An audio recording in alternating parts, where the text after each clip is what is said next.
Well, thanks to all the conference diehards who made it to the last session of the day. On Mark's behalf, I'll thank you now.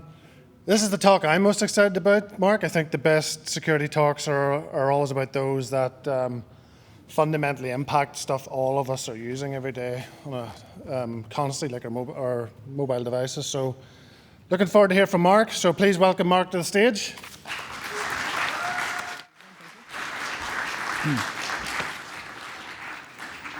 Okay, folks. Well, as Glenn said, thank you for sticking around so late into the conference. Hopefully it's worth it and you find this interesting. If you don't, well, the after party is starting soon, so just bear with me in the meantime. Now, I'm a PhD student in my second year with Queen's University Belfast's Centre for Secure Information Technologies, and my project is the security of 6G open radio access networks. Now, what I'm talking about today isn't really related to my project, but it's more of a hobby of mine, so do keep that in mind. So here's what we will be talking about. We'll start off with a bit of an introduction to some radio theory and wireless channel security, and that'll include a demo.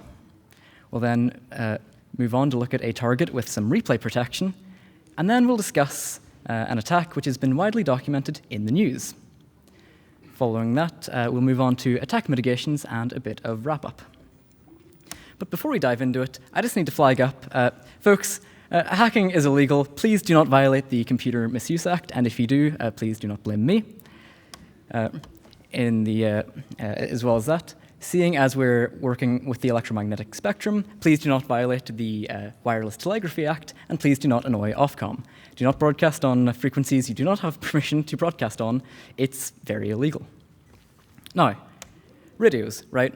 When we think about radios, we typically think about something like this. It's the handheld ham radio, a bit bigger than pocket-sized, but I'm willing to bet that most, if not everyone in this room, has a couple of radios on them right now.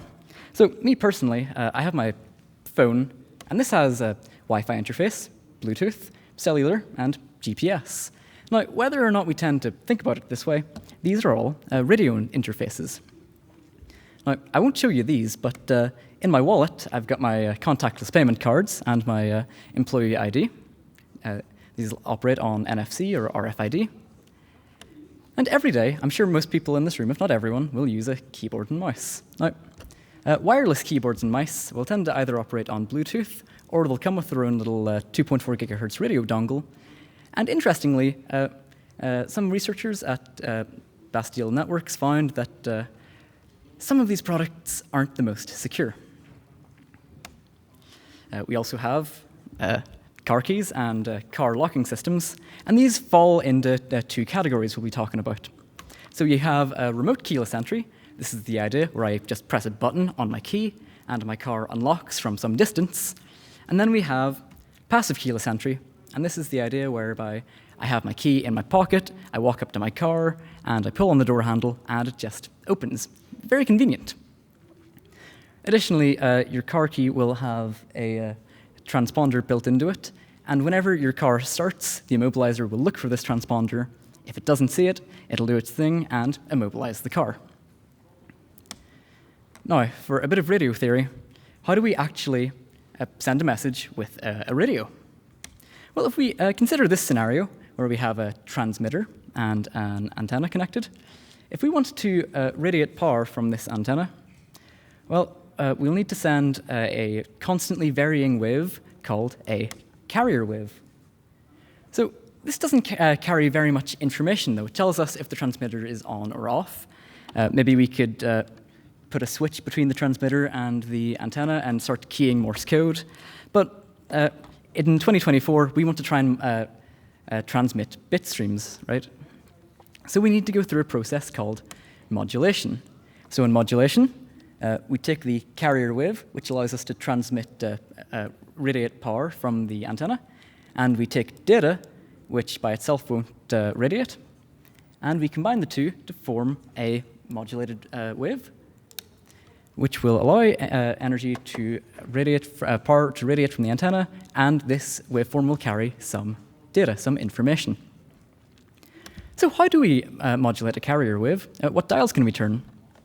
Well, at the bottom of the screen, you'll see the formula for a sinusoid, and the variables of interest here are the amplitude, so what's the peak value of a cycle, the frequency, how many cycles do we have per second, and the phase. And this can be thought of as whereabouts in the cycle do we start. So what does it look like when we modulate a carrier wave by changing these dials? Well, at the top of the screen, we have a series of bits to modulate. We have the carrier wave. And then you'll see, for this binary amplitude shift keying scheme, if we want to transmit a 0, well, we just set the amplitude to 0. If we want to transmit a 1, we set the amplitude to 1, and that just transmits the carrier wave. Now, personally, I've seen this modulation scheme used in my own car keys and a set of remotes for some Christmas tree lights. Now, we can also modulate the frequency. So you can see that we have two different frequencies defined. One is very, one's a bit fatter looking, one's a bit thinner looking, and the frequency we use determines what bit we're transmitting, or vice versa. This is used sometimes in weather balloons. And again, we can modulate the phase. A variant of phase shift keying is actually used in GSM, that's 2G communications. So this stuff isn't, this theory isn't very far removed from reality. But why do we need to be able to recognize these modulation schemes? Well, if we have a mystery device under test and we just receive a signal from it, well, it might look like this. And we'll have to, in our software, decide how we want to demodulate it. If we can't work out that this is amplitude shift keyed, and we can tell this by seeing that it goes on, off, on, off, and so on and so forth. The amplitude's varying, nothing else is changing, so it must be amplitude shift keyed. If we can't recognize that, we can try putting it through a modulation detection algorithm, but we'll save a lot of time if we can just identify this. So we tell software like Universal Radio Hacker to use amplitude shift keying to demodulate it, and we'll get the bit stream output. So that's about it for radio theory. Let's talk a bit about security. Now, this is the general scenario we'll be considering. So over here we have Bob. Bob is trying to talk to his shiny new wireless gadget. Let's say it's a garage door opener. So Bob will press open on his remote, and the remote will send out an open signal omnidirectionally in every direction around Bob. And this will be received by the garage door opener, and it'll go ahead and open the door. But it'll also be heard by our attacker, who's listening in with some radio equipment. And if there's no protection against this in place, once Bob leaves and has locked up his garage, the attacker can go ahead and replay the signal, and the door will once again open. Now, what do we say our attacker can do? Well, I based this slide on a cryptographic adversary known as the Dolev-Yao model. But we say that an adversary here can eavesdrop on messages, transmit new messages that they've created, block messages through jamming, or they can modify messages that Bob has sent. And what kit might the attacker use to do this? Well, it wouldn't be a radio hacking talk in 2024 if I didn't mention the Flipper Zero. This is sort of the Swiss Army knife of physical penetration testing. And for our use case, it has a sub-1 gigahertz radio frequency module. Now, this is relatively cheap at £165. I say relatively cheap, not cheap. But the limitation is that it can only demodulate a set number of modulation schemes. So if we want a more general device, we'll need to use a software-defined radio or an SDR, such as the HackRF1. Now, with an SDR, any signal this device receives within its frequency range, it will just output digitized samples of that wave. It won't try and demodulate it itself. All that is left up to software running on the computer it's connected to. So in that way, it's a lot more flexible. Now, you'll see all the way over here, we have a bit of an arts and crafts project I tried to put together. Now, this uses a Arduino, which runs code. It uses a Texas Instruments CC1101 module, which is the same module in the Flipper Zero.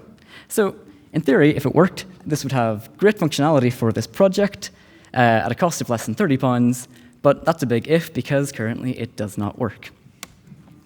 Now, we can't talk about hardware hacking kit without giving an honorable mention to the hottest hacking device of 2007, Mattel's Girltech IM-Me. So, this was originally designed as an instant messaging toy for kids, right? But there's a bit of secret sauce in here. It features a Texas Instruments CC1110 sub-1 gigahertz microcontroller. And some very smart people found that actually it's pretty trivial to upload custom firmware to this device. So, people have uploaded Sammy Camcar's Open Sesame firmware and used this to hack some garage doors open. And it's also been demonstrated to be capable of jamming P25 secure radios. So, for something that retailed at $65 US in 2007, I'd say that's a bargain.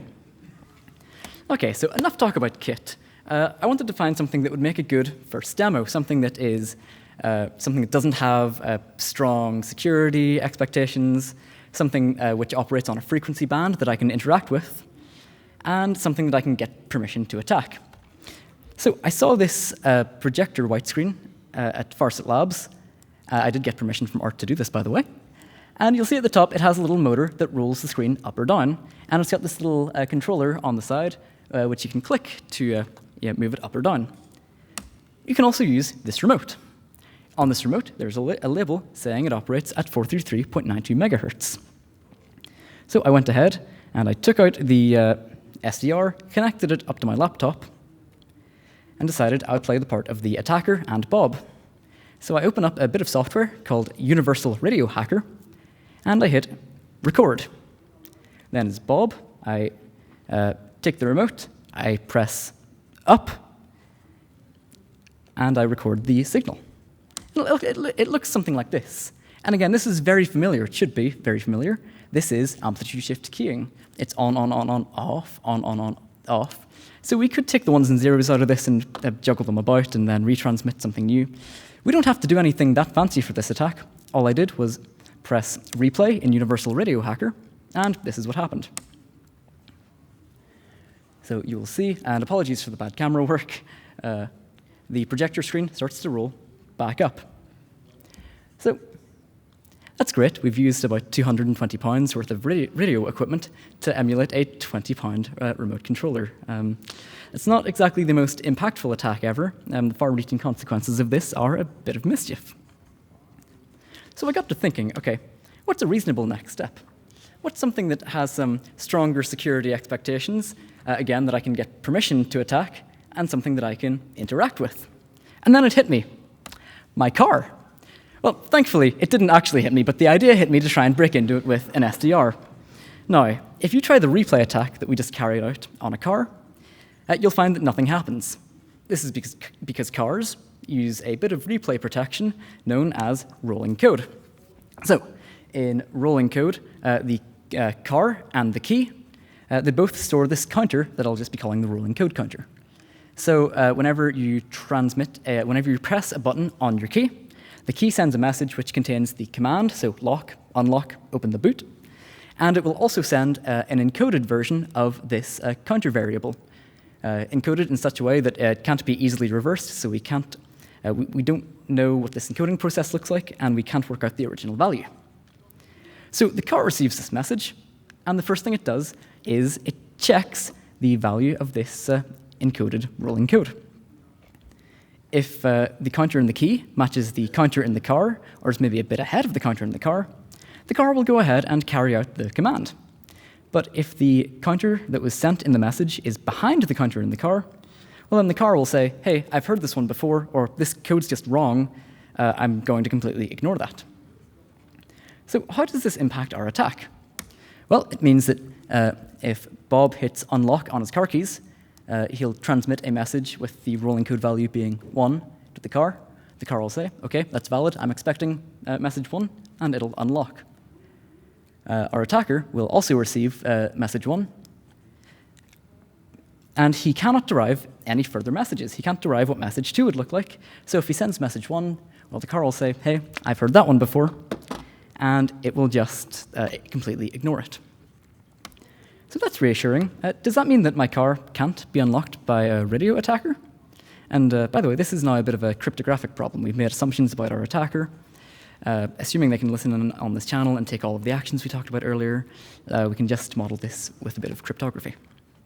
Now, a very smart guy by the name of Sami Kamkar proposed an attack called Roll Jam. This man's also known for a MySpace worm that he put together very famously, but this is his hardware up in the top here. So you'll see there are two of these radio modules. One is for listening and transmitting, and the other is for jamming. So, for this attack, the adversary jams the car's receiver, and Bob then presses unlock, sending out message 1. Now, because it's jammed, we can hear it, but the car can't hear this message, and we store the message. Bob does the very human thing, sees that nothing has happened when he's pressed his car key, so he presses it again, sending out message 2. We're still jamming the car's receiver, and we have 2 messages now. So we very quickly, to keep Bob happy, stop jamming and send out the older message, message 1. This causes the car to unlock. But we still have a valid rolling code, a valid message. So we can keep doing this in a loop until eventually we have message n minus 1, and it's time for Bob to go to bed or go to work, leave his car. So he presses the lock button. We transmit the older of the 2 rolling codes we have alongside the lock command, so Bob doesn't think anything is out of the ordinary, all is well in the world, and he leaves. With Bob out of the picture, we then transmit the most recent rolling code with the unlock command, and the car unlocks. Now, I really wanted to put together a demonstration of this attack, but there's one small detail. Radio jamming is usually illegal, unless you have the correct license and facilities and etc., etc. I don't have those. So I decided to demo a slight variation on this attack. So here's the scenario. We have an attacker next to Bob's car. We have an attacker next to Bob. These parties are very far away from each other. And the attacker next to Bob takes his key, covertly clicks the unlock button, records the signal that's emitted, and then sends that on to the other attacker. Realistically, this would be a text message. I don't know why I used a satellite link here. It's a bit dramatic.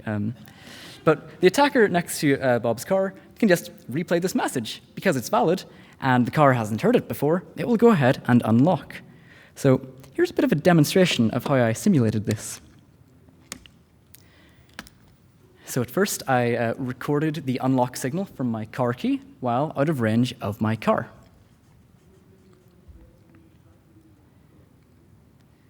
I then traveled to my car to simulate sending it to an accomplice.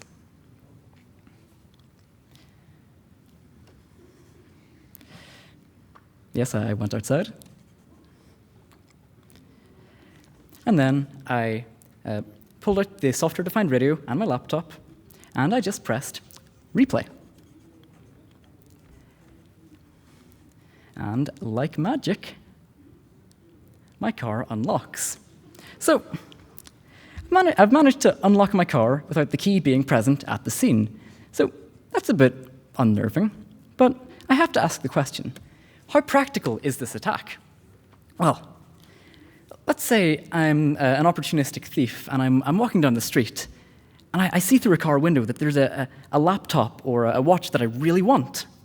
Am I going to run home and buy several £100 worth of radio equipment off of Amazon, come back, stalk the owner of the car, and carry out this really convoluted radio attack? Well, no, I'm not. I'm going to grab the nearest brick, I'm going to put it through the window, and grab what I want. So I don't think this is something to worry about for that kind of thing. And again, for a car thief trying to steal the car itself, well, yes, this will get someone into the car after a very convoluted attack, but it's not going to start the car. I mean, we talked about the transponder and the immobilizer earlier. There are more hurdles to get through. So maybe there's a use case for this in like espionage, for someone planting a covert listening or tracking device, but really there's not been a wave of news articles talking about this attack. However, there is an attack on cars which has gotten a lot of news attention, and that is an attack against passive keyless entry. So, a bit more about how this works. Bob has his key in his pocket. He walks up to his car, pulls on the door handle, and the car will transmit a challenge. The key receives the challenge, computes a response, transmits the valid response to the car, and the car will go ahead and open. So that's great, but there's one fatal assumption here, and that is that because both parties have a relatively low transmit power, well then the distance the protocol works over must also be quite short. This isn't true, because we can extend this. So we have two attackers. Both of them have a bit of radio kit which can listen in on the messages of interest, and they can send these messages back and forth between each other. So attacker 1 is next to Bob's car, attacker 2 is next to Bob's house with the key in it, and attacker 1 pulls on the door handle. The car sends out its challenge signal, which is received by attacker 1, who then sends the challenge signal, or the challenge message, over to attacker 2. Attacker 2 has a big loop antenna outside Bob's house, and he's going to move around and keep replaying the challenge message until he gets any response from a key. He'll get the response from the key and send it back to attacker 1, who will then just replay this response to the car. So from the car's perspective, it's gotten a request for a challenge, sent out the challenge, received a valid response, so it's going to go ahead and unlock. Attacker 1 is now in the car. He presses the keyless start button. Keyless ignition, keyless start, and the process repeats. The car sends out a challenge signal. Attacker 1 sends it over to attacker 2, who then sends it to the key, which then computes its response back to attacker 2, and then this response is sent back to attacker 1, who replays it to the car, and he's away. So that's not really very good. So how can we try to mitigate this attack? Well, as users, this is some advice given by the PSNI. So, okay, keep your car key away from the car, put your keys in a signal blocking pouch, reprogram your car keys if you buy a second-hand car. Well, that seems sensible. And turn off wireless signals on your key fob when it's not being used. Well, I feel that this is, given what we've seen, this advice has to be given. But I think it's rather unfortunate that this is the advice that the PSNI have to give. So, okay, put your keys in a signal blocking pouch. Well, that didn't come with the car. If I go and buy that, maybe I'm going to get scammed. Okay, and turn off signals on your key fob when it's not being used. Turn off wireless features on this convenience feature that you probably paid extra for. Well, to be honest, I'd want it to just be secure. I think if I paid for a feature, I should be able to use it, right? I mean, if you bought the newest Fruit-branded smartphone tomorrow and you brought it home, you start unboxing it, and there was a warning like this that says, actually, you see when you're not using this, you need to turn off all the wireless features, or maybe someone's going to get into your bank account. You wouldn't tolerate it, but this is the official advice for dealing with passive keyless entry. Okay. So from the manufacturer's perspective, what are some solutions that have been proposed? Well, we can use encoded timestamps in the communications. So we know that radio waves in a vacuum move at the speed of light, 3 times 10 to the 8 meters per second or thereabouts. So if my car receives a signal from my key, and it's taken like 30 seconds to travel 5 meters for a 5 meter long, for a protocol that should only work over 5 meters, well, that's an awfully long time for something that moves at the speed of light. So we can start to see if any hops have been introduced in the middle. Or maybe radio waves just suddenly move slow and physics is broken. Either way, probably shouldn't unlock the car. Okay, we can also use machine learning techniques to fingerprint signals, so we can identify, did the signal come from an SDR, or did it come from a legitimate key? There might be some behaviors that we can identify. And lastly, it's been proposed that we use physical metrics like received signal strength, round trip time, and even GPS coordinates to identify proximity. But this highlights a bit of an issue with this approach, GPS. That's expensive, right? I mean, all of this is a balance between the security involved, the actual end price to the user, and the convenience, right? So here are my takeaways. When you broadcast a message from a wireless device, you generally can't control who receives it, unless you're doing like beamforming techniques, which my key definitely doesn't do. You can only control who reads it using cryptographic techniques. And as I've said, security in hardware can be a bit of a balancing act because of things like cost, heat dissipation, form factor, all of that. Okay. And this next point is more of a discussion, maybe for the after party, but do we need to have some higher expectations regarding the security testing of hardware and wireless hardware especially? And are there sort of suitable progression paths into roles that go and test these devices? And lastly, if you're an interested beginner, well, please don't go and start transmitting stuff and get yourself in trouble with Ofcom. That's not good. But please do check out the Foundation Amateur Radio course from the Radio Society of Great Britain. The theory there is generally really good, really interesting, and I would recommend it. Okay, I have a couple minutes. So what are some other topics I wanted to bring up but didn't really have time for? Well, wireless keyboards and mice. I sort of alluded to that at the start. There are a lot of models out there with some very insecure wireless interfaces. Think key sniffing, think key injection. Additionally, my main thing, radio access networks. Can we downgrade a 5G connection to a 2G connection and then use the weaker properties of a 2G connection to listen in on some data? You bet. Okay, well, I'll leave all that for now, but look, thank you very much, and a big special thank you to Grant, who was at the Hacker BattleBots stall today, for lending me his SDR. Thanks to my dad for filming me breaking into my car. Farsight Labs for letting me play with their projector screen, and Sammy Kamkar for inspiring this talk. And thank you.